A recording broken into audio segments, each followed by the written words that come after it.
Here's the brief news from the world over this week. 4 U.S. Marines were killed when a gunman opened fire on 2 separate military sites in Chattanooga, Tennessee on Thursday. The incidents are being treated as acts of domestic terrorism, according to the FBI.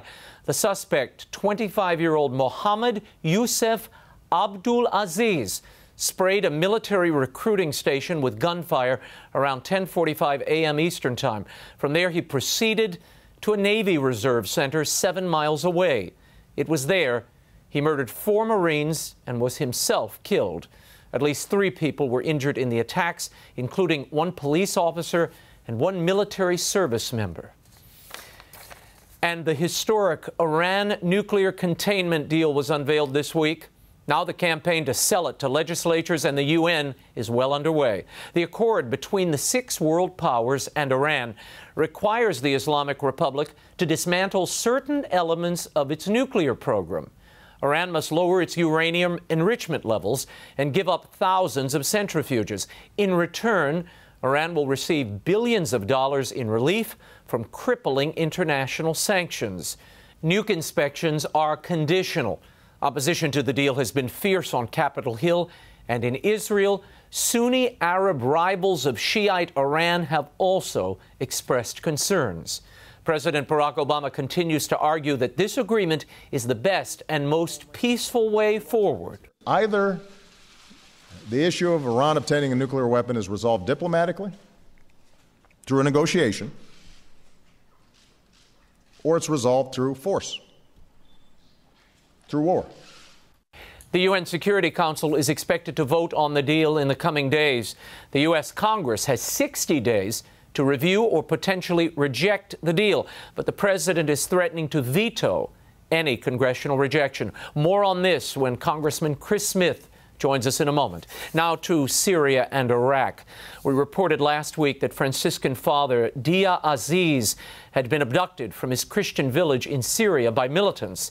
The priest has now been freed and is in good condition. No word as to the terms of his release. However, another priest, Greek Melkite father Anton Boutros, and his driver are believed to have been kidnapped.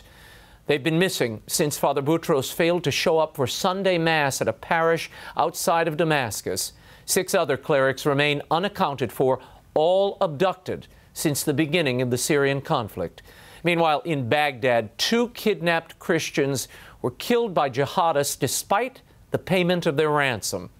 The Chaldean Patriarchate there is again asking for increased protection in what it says is a worsening situation. And House Speaker John Boehner and governors of Texas and Louisiana are calling for an investigation of Planned Parenthood. This after the release of a stunning video that appears to show a top Planned Parenthood executive discussing the procurement and sale of fetal organs. In it, Senior Director of Medical Services, Dr. Deborah Nukotola, is seen and heard describing in gruesome detail the precision used by abortionists to preserve organs of value while crushing and dismembering unneeded body parts. The Center for Medical Progress, who released the undercover video, is accusing the federally funded abortion giant of illegally selling fetal body parts. Planned Parenthood says the videotape falsely portrays their participation in tissue donation programs that support life-saving scientific research. Speaker John Boehner decried the apparent monetizing of unborn children and the doctor's cavalier attitude. More on this and Planned Parenthood's response later in the show. And a federal appeals court have ruled against the Little Sisters of the Poor in their battle with the federal government over Obamacare's contraceptive mandate. The 10th Circuit Court of Appeals ruled that the Little Sisters of the Poor must comply with the mandate or face ruinous fines. In a 2-to-1 decision, the court said that the Little Sisters are not an exempt religious institution because they are not directly affiliated with any particular house of worship. I guess the fact that they're nuns are lost on some people. The judges also ruled that the HHS accommodation for nonprofit organizations such as the Little Sisters was sufficient.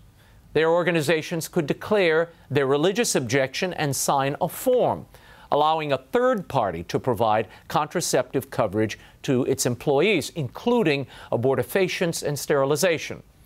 If the Little Sisters defy the decision, they would face fines of between $2,000 per year per employee and $100 per employee each day. The Little Sisters provide elderly care for the poor at 28 U.S. facilities. And Pope Francis this week is acknowledging that he might need to brush up on his economic studies and talk about the middle class a bit more. The Holy Father made the comments during his in-flight press conference on Sunday, returning to Rome from South America. When asked if he was aware that some in the media, particularly in the U.S., have questioned his grasp of economic issues, and that he had said little about ordinary working-class people who pay taxes, the Pope acknowledged his mistake. He added that he speaks of the poor because they're at the heart of the gospel, and because he responds to those critical, he responds to those critical of his economic statements, he must examine them, then dialogue must ensue. The Pope claimed he would begin some studies in preparation for his September visit to the U.S. shortly.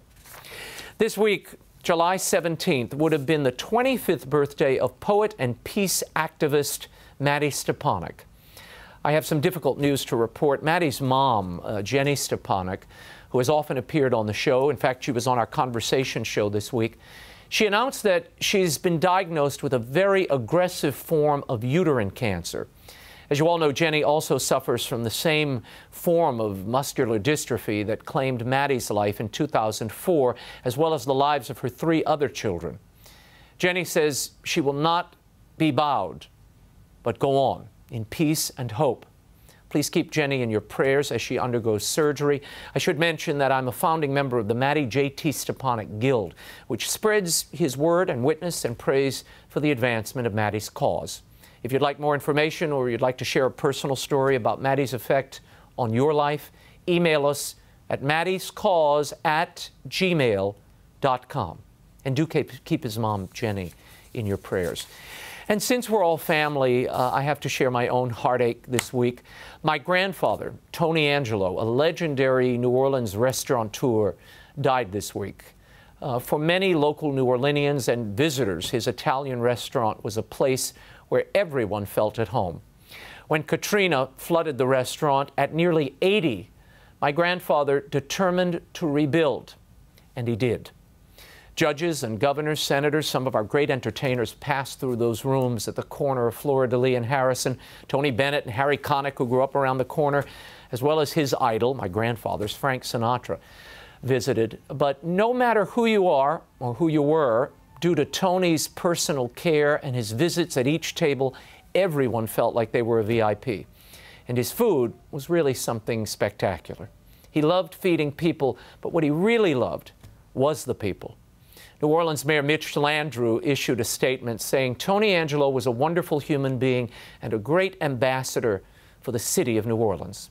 Papa died 2 years, almost to the day of my grandmother Mary's passing. My mother, their daughter Linda, and the whole family mourn his passing. May Mr. Tony rest in peace, and you can visit my Facebook page for more thoughts on my grandfather.